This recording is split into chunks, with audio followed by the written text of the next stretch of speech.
All right, so you probably clicked on this video because you want to start your fitness journey and you want to take control of the path that your body is on, whether it's for aesthetics or sports performance, maximal strength, general health, prolonging your life. Whatever those reasons, if any of those apply to you or multiple, can be a mix for a lot of people. Whatever the reason might be, first I want to congratulate you for taking the step to recognize that you want to do something with your fitness because having a exercise and healthy lifestyle is good for several factors, not just improving your physical condition, but it can do a lot for your mental health, prolonging your lifespan. You can literally add years to your life by keeping yourself healthy with physical activity. So whatever the reason may be, I'm here to help you get started because you might be feeling overwhelmed with all of the information that's out there and you don't know how to optimize everything, or you have several questions like, where do I go work out, or how many exercises, how many sets, reps, all that stuff, how much protein do I need to be getting? And it can be very overwhelming, and it was for me when I started my fitness journey. So the purpose of this video today is to help you slow down, take a deep breath, and get started off on the right foot so that if you're watching this today, by tomorrow, you can start knowing that you're on the right path. And let me ease your mind for a second and tell you that this is a journey. You don't have to rush anything, you don't have to be perfect from day one. This is all about slowly building up habits that you will keep for the rest of your life.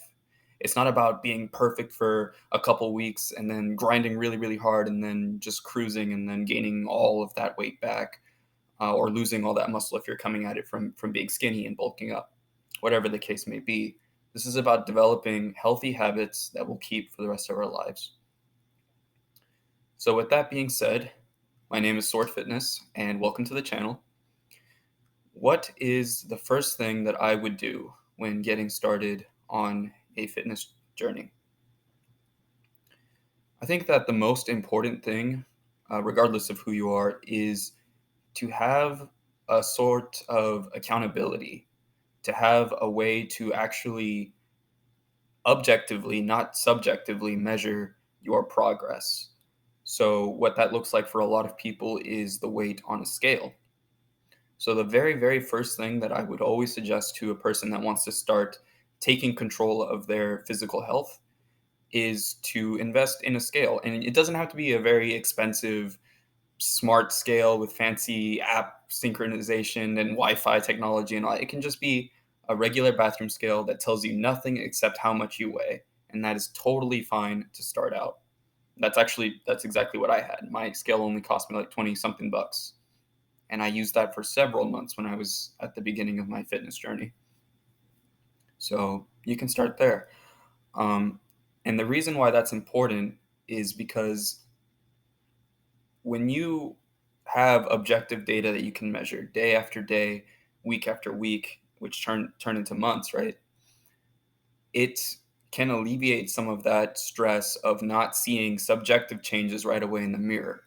A couple of videos ago, I talked about how in the beginning of my fitness journey, because I was so overweight, losing 1 pound did not make much of a visual difference in the mirror. So if I did not have that consistent data driven approach to know that I am making progress, it can be really easy to give up because you don't feel like you're changing. But really you are, it's just there's still a lot of room to grow. So the first thing that I would suggest to anyone is do get a scale. It doesn't have to be expensive. And when should I weigh myself? That's the question that often gets asked. The best answer is to weigh yourself at a time that you can commit to every day. You want to weigh yourself at a consistent time. Ideally for me, what I would tell people is weigh yourself the first thing that you do in the morning. You get out of bed, you go to the bathroom, urinate, defecate, whatever you have to do, and step on the scale. And that is usually the best time because you don't have any extra water weight that you have drank that day. You don't have any food volume in your stomach, so you were fasted. I would say that this is the best, most I guess, convenient time for consistency. So that's what I do personally. I every day when I wake up, I go to the bathroom. I usually urinate in the morning, and then right after that, I step on that scale and I evaluate from there. Now, something I want to bring up with the scale, because it can be a source of anxiety for some people, is the number will almost always change every single day, and it may not always be going in the direction that you want it to be going. So for a lot of people, they're trying to lose weight. You want to see that number go down every day, and that can be very addicting.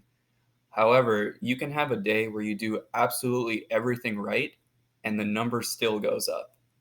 This is because of variables that are out of our control, such as how much water our body decided to retain that night when we woke up then in the morning, how much our levels of hormones, and that can affect things like that as well, how much sleep you got. So there are a lot of extra variables that are not always in our control. So don't stress so much about seeing that number go up or down every single day. The point is to actively do it, because then you have data that you can track. So if you don't have like a smartphone app to track that, what I would suggest is to keep a journal. You can keep basically like a spiral notebook, pencil, keep it in your bathroom, right?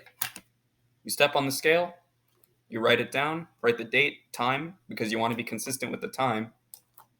Forget about it, or do your best to forget about it, right? Next morning, rinse, repeat.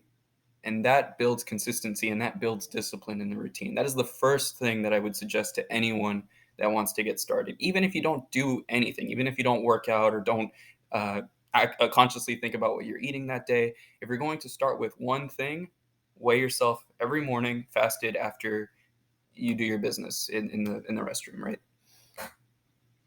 So that's the first thing that I would suggest. And what do I do with this data that I'm acquiring, right? Because if the point is not to worry so much about the day to day, where does it come into play then? The What you want to look at isn't the day to day. You want to at the end of a week, right? Let's say a good time to start would be the Monday, right? So it's Monday morning. You take your weight, and you do that every single day of the week. And when you get to that Sunday, after you've weighed in that Sunday, you're going to take all of those numbers, so 7 different weights that you logged during the week, add them all up, divide them, right? So you're finding your average weight for that week, and then you're going to do it again for the next week. Add up all those weights, divide it by 7, find the average. If your weight decreased, if the average weight of the following week decreased from the previous week, that's how you know that you're on the right track, that you're doing the right things. Even if you're not consciously working out or exercising or anything, just that fact of holding yourself accountable to track this data and step on the scale will subconsciously make you make better choices. It's really amazing how that works out. So that's my main piece of advice. And that pretty much wraps up the first content video. I want to keep it short. We're going to do like 10 minutes or less, see what the retention time is like. Leave a like if this helped you in any way. Comments, I'm free to answer as many questions as I can on my free time. And yeah, subscribe for more information. I will keep the daily uploads coming, and we'll start to actively talk about fitness stuff now that I've gotten all the background story of who I am out of the way. So thanks a lot, guys. Take it easy and keep putting one foot in front of the other. I'll see you next time.